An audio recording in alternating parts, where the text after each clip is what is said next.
Hello class 12th वाले बच्चों, ये क्वेश्चन जो है वो area bounded to the curve है और ये एग्जाम में भैया 3 नंबर में और 5 नंबर में हर बार पूछा जाता है। लेकिन बच्चे भाई इसका फिगर ही नहीं बना पाते हैं कि हमें किसका रीजन निकालना है, कौन सा एरिया हमें निकालना है। अगर आपको भी ये कंफ्यूजन रहता है तो आज हम लोग पहले कॉन्सेप्ट क्लैरिटी करते हैं कि कॉन्सेप्ट है क्या इस क्वेश्चन का। देखो सभी पहले क्वेश्चन को पहचानना सीखो कि क्वेश्चन है किस कैटेगरी का। जैसे यहाँ पर एक इक्वेशन हमें दे रखी है कि y बराबर अंडर रूट में 6x प्लस के 4। अब कहोगे सर ये क्या, जैसे अंडर रूट को अगर मैं हटाऊं अंडर रूट को तो यहाँ y स्क्वायर बनेगा, ठीक है ना, 6x प्लस का 4 और बाउंडेशन दे रखा है x बराबर 0 और x बराबर 2। तो इतना तो सभी को पता होना चाहिए कि ये एक पैराबोला है, y square is equal to 4x। तो पैराबोला ये पूरा ऐसा बनेगा, ऐसा बनेगा पूरा पैराबोला। लेकिन भाई अंडर रूट है तो under root is always positive, तो नेगेटिव वाला रीजन हमें सिलेक्ट नहीं करना, नेगेटिव वाला रीजन सिलेक्ट नहीं करना, केवल ऊपर वाला इसका फिगर ऐसा बनेगा।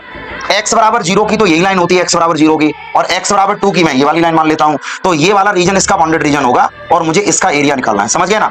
तो मेरे भाई स्ट्रिप जो है वो एक्स एक्सिस और इस कर्व के रिस्पेक्ट में चलेगी। कहां से शुरू होगी? 0 से शुरू होगी और 2 तक जाएगी, 0 से शुरू होगी 2 तक जाएगी। तो अगर मैं यहां से ये निकालूं कि area of bounded reason, area of bounded reason, तो बाउंडेड रीजन का एरिया क्या निकलेगा भाई बताओ? कर्व स्टार्ट होगा 0 से 2 तक, समझ गए ना। और ये हो जाएगा बाई डी एक्स। बाई की वैल्यू निकालो, बाई क्या दिया गया? बाई बराबर ये दिया गया अंडर रूट में 6x प्लस के 4 और ये रहेगा dx। अब ध्यान देना सभी, अब सिर्फ एक बेसिक कैलकुलेशन रह गया, बेसिक कैलकुलेशन। भाई इसके अंदर लीनियर फंक्शन है, मैं इसका डिफरेंशियल इंटीग्रेशन सीधा सीधा कर सकता हूं।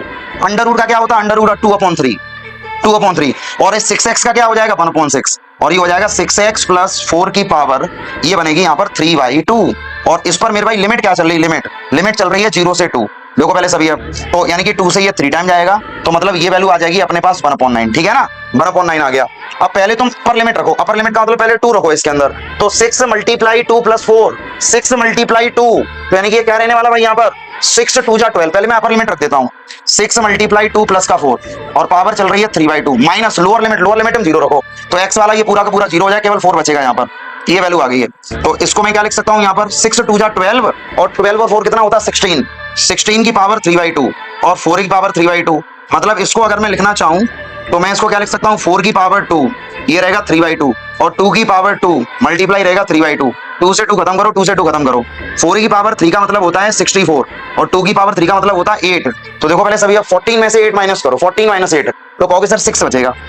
14 में से 8 जाए कितना बचेगा? 6 बचेगा। यहाँ पर 5 आ जाए तो 56/9 और एरिया होता है यूनिट स्क्वायर में। देखो भाई इतना आसान क्वेश्चन बनेगा, बस तुम्हें पता लगना चाहिए कि हमें किस रीजन का एरिया निकालना है। अगर मजा आया तो वीडियो को हर जगह शेयर करो और भी खतरनाक कॉन्सेप्ट अगर सीखने हैं तो आज ही हमें फॉलो